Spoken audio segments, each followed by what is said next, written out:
Meet Jeff Henderson, executive chef and founder of the Chef Jeff Project. I'm formerly incarcerated, spent 10 years in federal prison on drug charges, and food found me in a very dark place, in prison, cooking for convicts every single day, breakfast, lunch, and dinner. And once I got my skills up and people started saying, chef, you gotta think about being a chef when you get out. Never thought about it, never cooked before in my life. Got out, a famous chef gave me a job washing dishes, and the rest they say is history. And I always said, one day when I get older and I retire out of the business, I want to open up a world-class kitchen in the inner city neighborhood and give kids a second chance through culinary arts. The Chef Jeff Project is helping local teens here in North Las Vegas who have been in prison, foster care, or struggle socially, and teaching them life skills through cooking.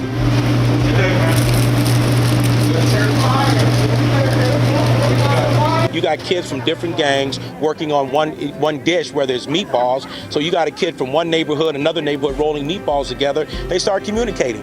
Then they realize, hey, we have the same thing in common. Why you're not my real enemy? You're pretty cool. So I use food for a lot of reasons that really help these kids open up, come out of that shell, and the goal is to help them see not only themselves different, but see the whole world different. It feels good to have other people that that cares about you and seeing you elevate yourself.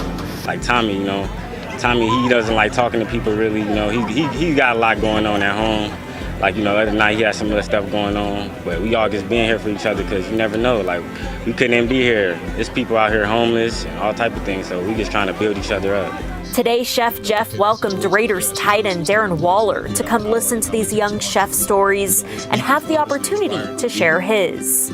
People in this community see me now and it's like I'm successful or whatever, and they may hold me in high regard, but it's well known, like I was a drug addict. Like I couldn't wake up and function without those drugs to numb what I was feeling, to numb what I was thinking, the situation that I found myself in, the darkness, the depression, things of that nature. I can get caught up in needing to perform for other people and wanting to, like try to be the man or whatever. And it's like, this is what it's really about. It's about, inspiring future generations to say like, okay, certain situations, this may be my reality, but I can respond to it in a different way. I can still dream big. I can still, be grateful for my life and treat people with respect. And hearing these young men that have every reason to have a negative attitude and not have one is something that I can definitely take home today. It's days like today where Waller tells us he hopes his impact here in Las Vegas is so much more than just football.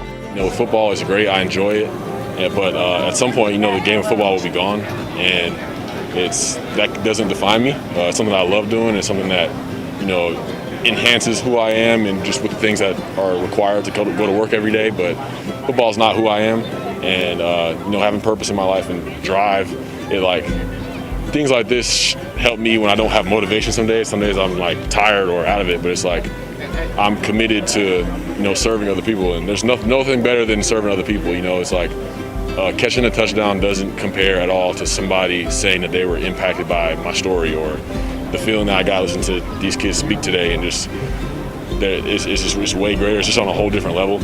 And football is a platform to help me do that, and I respect it and appreciate it. But this is the real work. This is what really life is all about. I'm Paloma Villicana, Fox 5 News, local, Las Vegas. Who dat? We dat? Who dat? We dat? Who dat? We dat? Who dat? We dat?